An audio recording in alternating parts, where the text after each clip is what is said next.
ही आपली चविष्ट शेवयाची खीर तयार. त्याच्यासाठी लागणारं साहित्य: 1 चमचा गावरान तूप, 1 वाटी शेवया. ते चांगलं लालसर होतं परतून घ्या. नंतर त्याच्यामध्ये ड्रायफ्रूट टाका. आता दूध टाकून घ्या.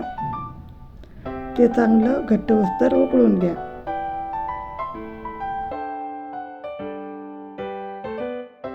त्याच्यानंतर 2 चमचे दूध पावडर टाका, जे करून आपली खीर घट्ट होईल आणि चवी दुधाची छान लागेल. नंतर विलायची घ्या. चांगले मिक्स करून मग 3 चमचे साखर टाका आणि चांगली उकळून घ्या.